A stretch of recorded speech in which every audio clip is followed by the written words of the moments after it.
오늘 본문은 예수님이 예루살렘으로 올라가시는 그 길에서 70인을 앞서 보내어 복음을 전파하신 것의 결과에 해당하는 그러한 말씀입니다. 잠깐 오늘 본문을 더 잘 이해하기 위해서 앞의 내용을 좀 요약해 보도록 하겠습니다. 여러분 3절을 보십시오. 예수님은 먼저 제자들 파송하며 이렇게 말씀하시죠. 갈지어다 내가 너희를 보냄이 어린 양을 이리 가운데 보냄과 같도다. 어린 양을 이리 가운데 보냄과 같도다 라고 이렇게 말씀하십니다. 예수님은 두 가지를 분명하게 알고 지금 말씀하고 있습니다. 복음을 전파할 제자들이 양과 같다는 걸 알고 있습니다. 그리고 또한 복음을 들을 대상 안에 이리와 같은 이들이 많다라는 것 또한도 알고 있습니다.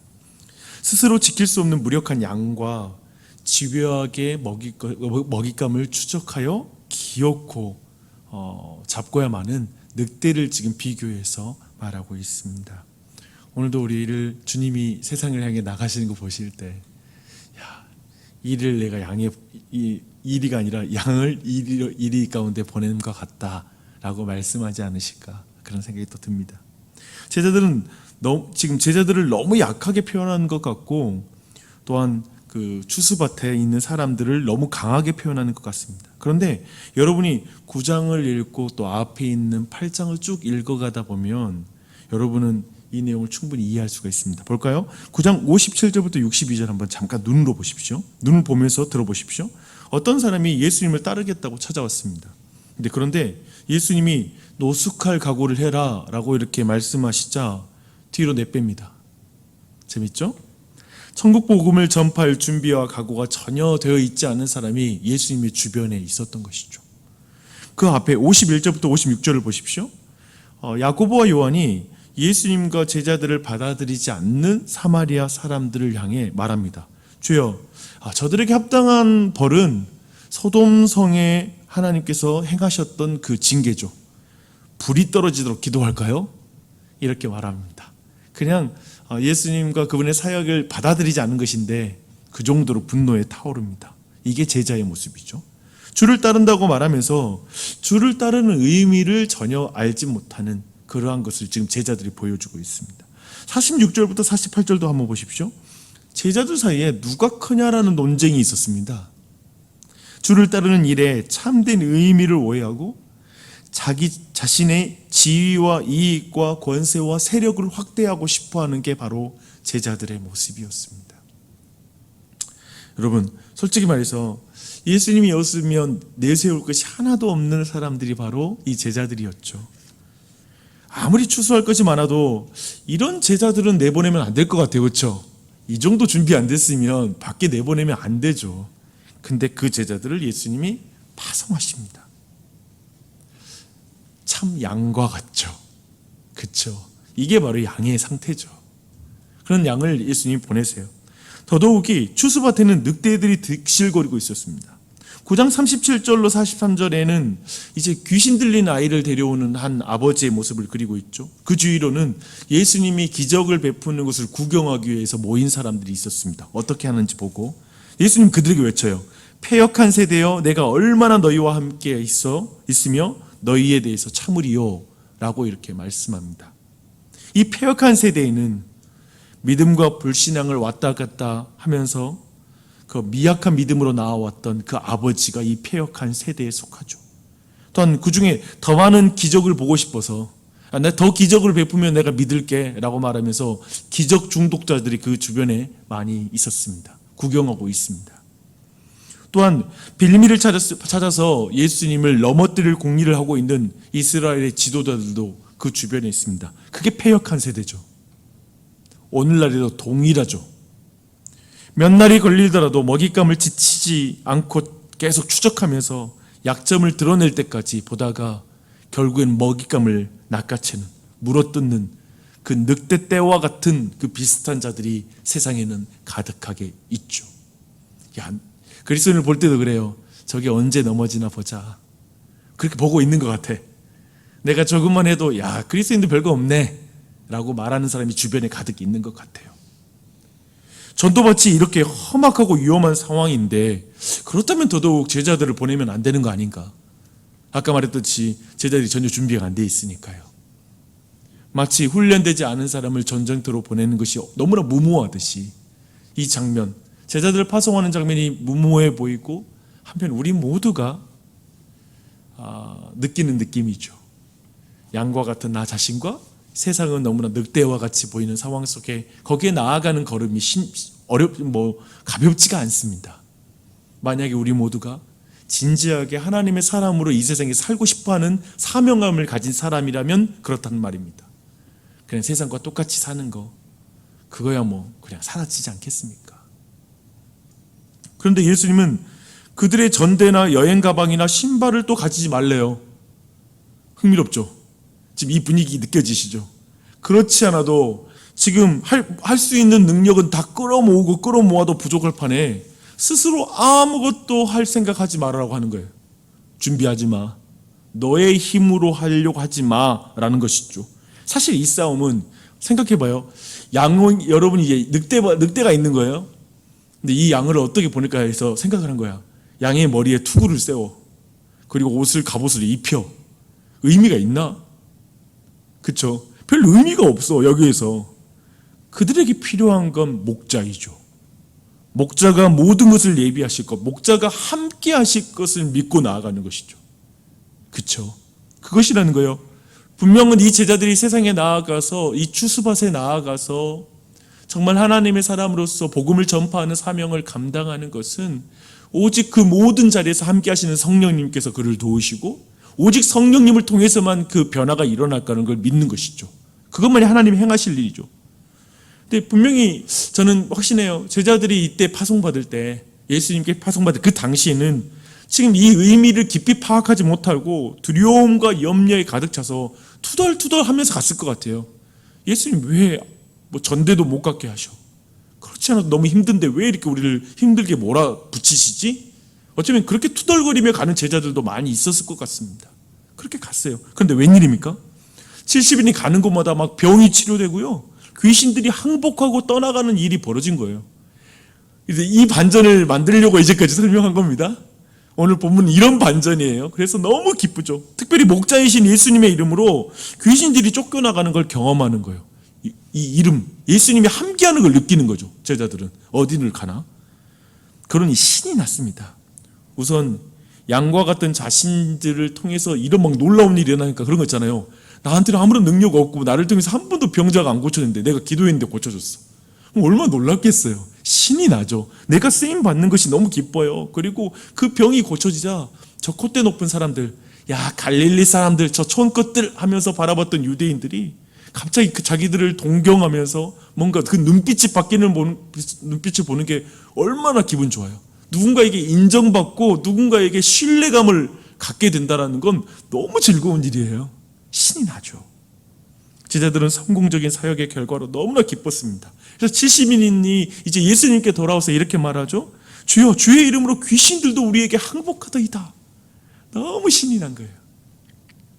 예수님은 자신의 이름으로 하나님의 나라가 임하고 있다는 걸 이미 아셨죠. 우리는 아시죠? 예수님이 옷자락을 만졌을 때 그 능력이 나아가는 것을 예수님이 느꼈다라고 하시듯이 예수님은 자신의 이름이 사용되고 있다는 걸 느끼셨을 것이고 지금 그것이 어떤 일이 벌어지고 있는지 아주 느끼시는 거죠. 한 자리에서도 그런 분이셨죠. 그리고 주님 말씀하시죠. 사탄이 하늘로부터 번개같이 떨어지는 것을 내가 보았노라. 내가 너희에게 뱀과 전갈을 밟으며 원수의 모든 능력을 제어할 권능을 주었으니 너희를 해할 자가 결코 없으리라. 이 말까지 듣고 제자들의 가슴이 막 터질 듯이 기뻤겠죠.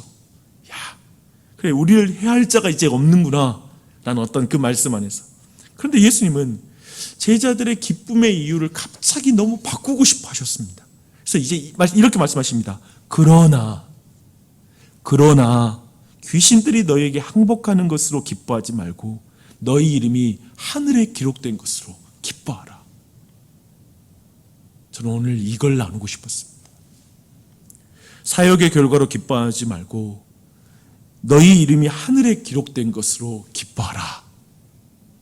너희를 무시하던 사람들이 너희를 동경하는 사람으로 바뀐 것을 보고 기뻐하지 말고 너희가 원수된 원수의 아들로 저 저주받은 아들로 있다가 이제 하나님의 자녀가 된 것을 기뻐하라 라고 말씀하고 있습니다. 사랑하는 여러분, 여러분에게 이 기쁨이 있으십니까? 항상 근데 실질적으로 우리의 마음을 가득 채우는 그런 실질적인 기쁨은 내가 원하는 일이 이루어졌을 때겠죠. 뭐 하나님 자녀는 당연히고요. 당연히 인정해요. 나 하나님 자녀죠. 하지만 그것보다는 얼마 더 통장 잔고에 한 3천만 원이 딱 들어왔을 때, 아유 얼마나 기뻐요. 예를 들면 우리는 왜 기쁜가 한번 돌아보면 좋겠어요. 우리의 기쁨이 성취에 있다면, 그러나 생각해 보십시오. 성취하지 못할 때에는 비참할 것입니다. 우리의 기쁨이 사역에 있다면 사역이 잘 이루어지지 않을 때에는 기쁘지 않을 것입니다. 주님은 그런 기쁨을 우리에게 주지 않으십니다. 주님이 우리에게 주시는 기쁨은 좀 더 근원적인 걸 주님이 원하는 거죠. 그러니까 사역 때문에 너무 기뻐하는 거야. 근데 예를 들면 우리도 자녀들이 때로는 성적 너무 좋아서 기뻐하는 모습, 그 모습 보면 벌써 걱정되죠. 나중에 성적 떨어지면 너무 절망하겠는데? 그래서 정말 지혜로운 부모는 말할 수 있죠. 너무 성적 했다고 너무 기쁜 거 너무 감사한데 이것 때문에 너무 그러지 마. 나중에 떨어질 수도 있는 거야. 근데 그때도 걱정하지 마. 우리는 예를 들면 우리도 그렇게 조언해 줄 거예요. 예수님도 지금 귀신이 하늘에서 떨어진다는 말에 대해서 기뻐하는 걸 보면서 아니 너희의 이름이 하늘에 기록된 것으로 기뻐해야 돼 라고 말씀하고 있죠. 예수님은 심지어는 조던 피터슨이라는 심리학자가 있는데 되게 유명한 심리학자예요. 저도 굉장히 좋아하고, 그가 이런 말을 한 적이 있어요. 행복이 인생의 목표가 되어서는 안 됩니다. 왜? 무슨 말이지? 행복이 인생의 기쁨이 되어서는 안 됩니다. 살다 보면 행복하지 않는 시간이 종종 있기 때문에 그렇습니다. 그렇다면 어떻게 하실 것입니까? 목표가 무너졌는데 행복이 목표라면, 그렇죠? 예수님은 조던 피터슨보다 더 잘 알고 계시죠. 사역을 해보니 그렇더라고요. 귀신이 쫓겨나가는 것으로, 사역이 잘 되는 것으로 기뻐하는 건 당연하죠. 그렇지 않겠습니까? 우리 인생에 뭔가 잘 되고 내 뜻대로 되고 정말 목표했던 것이 이루어지는 대로 되는 것은 기쁜 일이죠. 저는 기뻐해야 한다고 생각해요. 하나님께 감사해야 돼요. 근데 나에게는, 제가 배웠어요. 뭘 배우냐면, 그러나 나에게는 다른 기쁨의 근원이 있어야 돼요.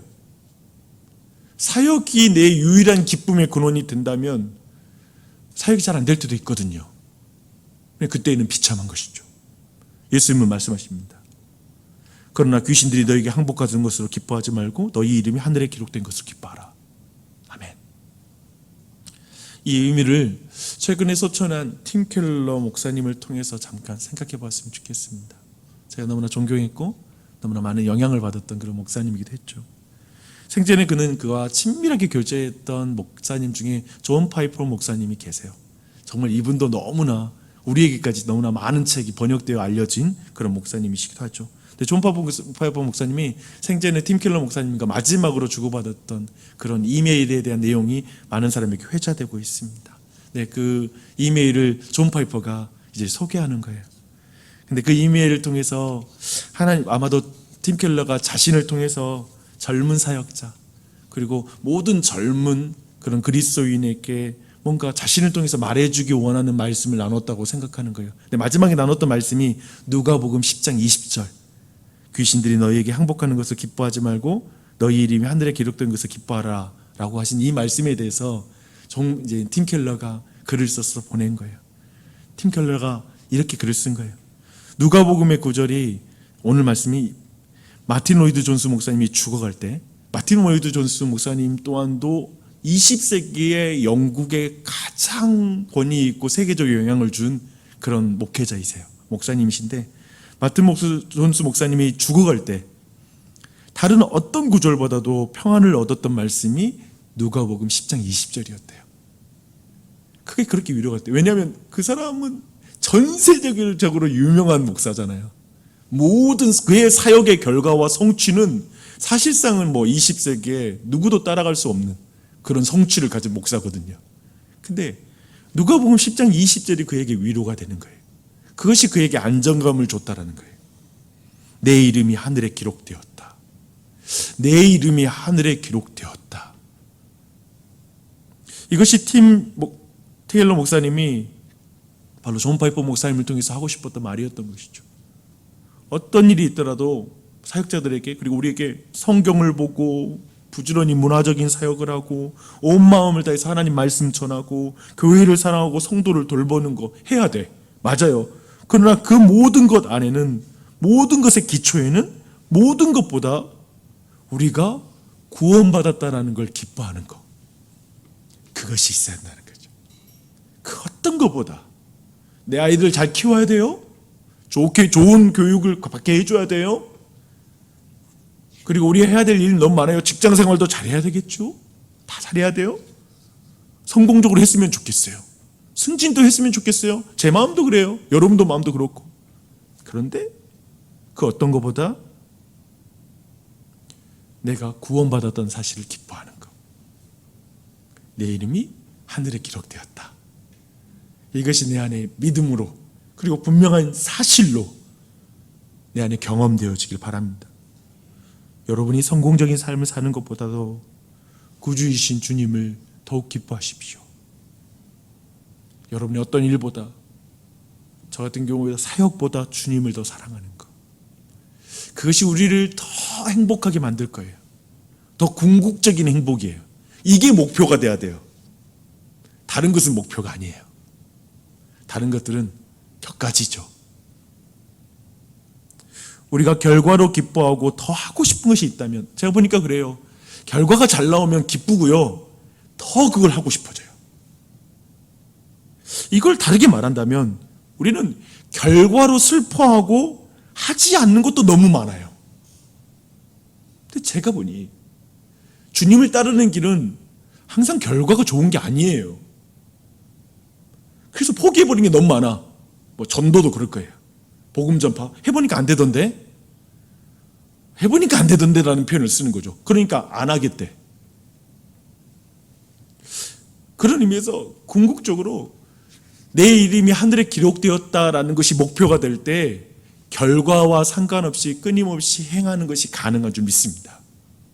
그게 우리의 길이죠. 그것을 묵상해봤으면 좋겠어요. 이 아침에 생각하면서 다시 한번, 하나님, 내가 어떤 성공적인 삶을 사는 것보다 구주신 주님을 더욱 기뻐하기를 원합니다. 내가 어떠한 것보다 내 이름이 하나님 나라에 기록된 것, 그것이 내게 기쁨이 되게 해주시고, 내가 이미 참 많은 사랑을 받았다는 사실을 깨닫게 해주시고, 내가 하나님의 자녀로 변화된 이것이 너무나 기쁜 일이라고 이렇게 고백하면서 이 아침에 기도하고, 그 기반에서 우리가 간구할 걸 막 간구하세요. 마음껏 간구하세요. 주님을 사랑함으로 마음껏 간구하십시오. 그렇게 기도하는 이 아침이 되시기를 축원합니다. 기도하겠습니다.